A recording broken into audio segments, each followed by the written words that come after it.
Welcome to the Week in Politics. Every week about Wednesday, we check in with our man in Washington, Chris Casteel, for a debrief on what is going on nationally and locally in politics. He joins us via Skype from our studios in Washington, D.C. How are you, sir? I'm doing fine, Dave. Thank you. It's interesting, if nothing else, to watch the debates and then the next day, the press conferences and just the news cycle, how it goes. Last night, dramatic wins for Bernie Sanders in Michigan. Trump rolls on. What's your assessment of what we're seeing with Donald Trump at this point? I think we're seeing the making of the Republican nominee for president. Look at where he won last night, Dave.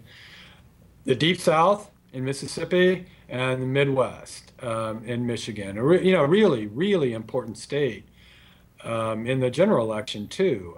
A state with wide range of interests, and he won it handily. He won the majority of delegates, and I just don't know at this point how the Stop Trump wing of the Republican Party stops Trump. So he rolls on. He's favored right now in Florida and Ohio, where you have two of his opponents, Senator Marco Rubio, Governor John Kasich. If he wins those states next week, it's just over. I mean, don't you think both the Governor Kasich and Senator Rubio, they've really gone all in on their home turf? They're supposed to win the home states, but especially Rubio in Florida, it may not happen there. Kasich, every time he's asked a question in a debate, he goes back to as governor of Ohio, and perhaps that's smart on his part to reinforce the fact that, hey, lump me in with Ohio, I've got to have that. But you're exactly right. There could be a turning point next week as we see the primaries and the voters go to the polls in Ohio and Florida.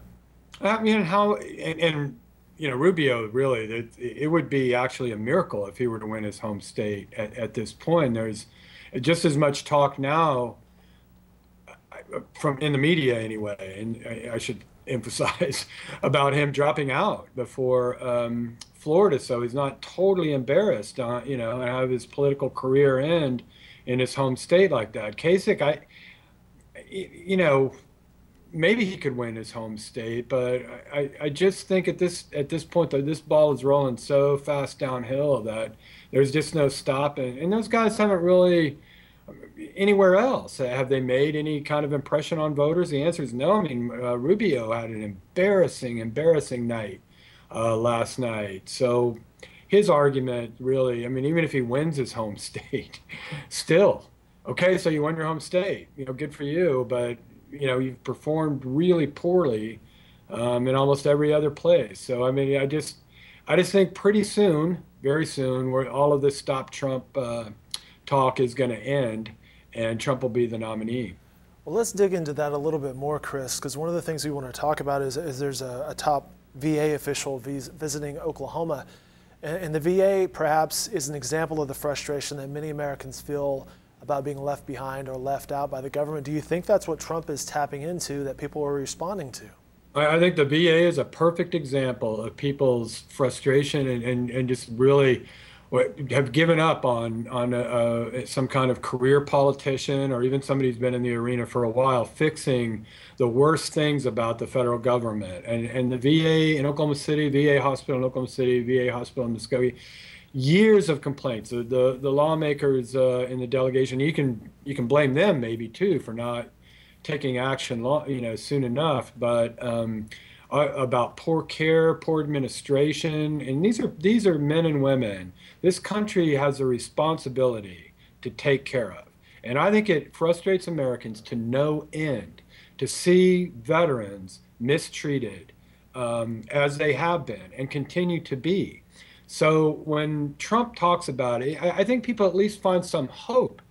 Here's a guy, for all his bluster and lack of experience in government, maybe that's what you need. Just crack down on this mess. Don't compromise on this mess.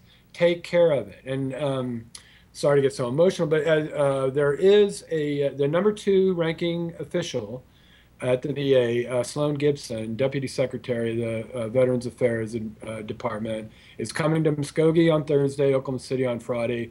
Obviously, they know he's coming. This isn't going to be some kind of surprise visit where he walks in, finds a somebody not being cared for properly, fires people on the spot, and but um, we have already had some progress on that front. The administrator of the Muskogee Hospital in the last couple of weeks has stepped aside after an investigative report. We got Senator Jim Inhofe got a guarantee that an outside hospital accreditation organization will come in to these hospitals in Oklahoma with the Inspector General's office of the VA and look them over. There have been numerous articles in USA Today and in our paper written by Randy Ellis documenting serious issues at these hospitals. And like I said, if people think an outsider, it needs to just be totally cleaned up by an outsider, not just the VA, but all kinds of dysfunctional federal government departments and agencies, then maybe that is where, and to some extent Sanders, although it's kind of hard to argue that Sanders is an outsider since he's been in government for the House or Senate and a mayor for most of his adult life. We're chatting with Chris Casteel via Washington, D.C., or Washington, D.C. office via Skype. He's right. More coverage of that can be found by the Oklahoman's Randy Ellis online at newsok.com. I believe Senators Lankford and Inhofe will be meeting the VA official there.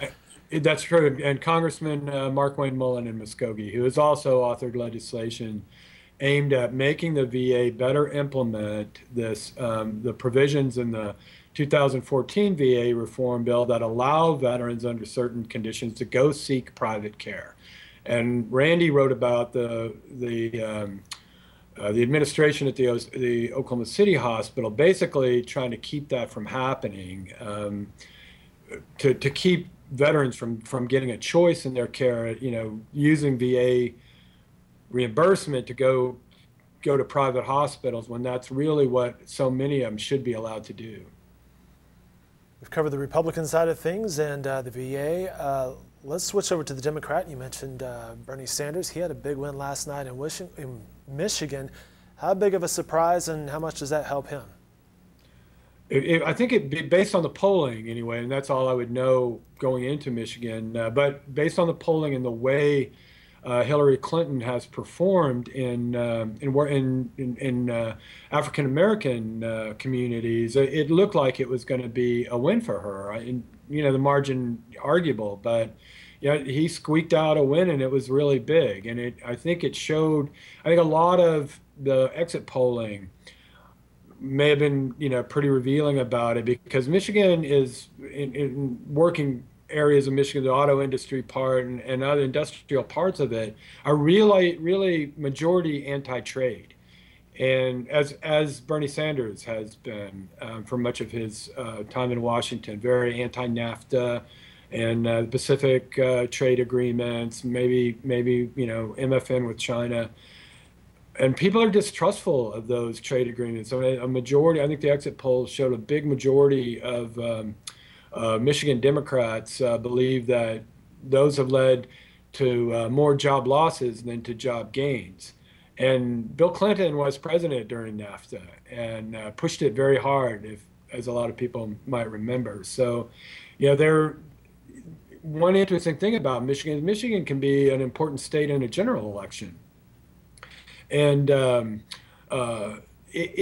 say, if you wind up with Donald Trump on the Republican side, Hillary Clinton on the Democratic side, how are those people going to vote when you have, as I said, Clinton associated with NAFTA and other trade agreements, and Trump, who believes America's gotten the raw end of every trade agreement ever? I think a lot of them are going to go for Trump. Interesting stuff, and that's what he always brings to the table. Some good thoughts, good analysis. Chris Casteel from Washington. As always, sir, thank you for your time. Glad to do it, Dave. Have a good day. You too, sir. More political coverage from Chris. And we mentioned Randy Ellis. All that can be found online at newsok.com, and more coverage in the Oklahoman.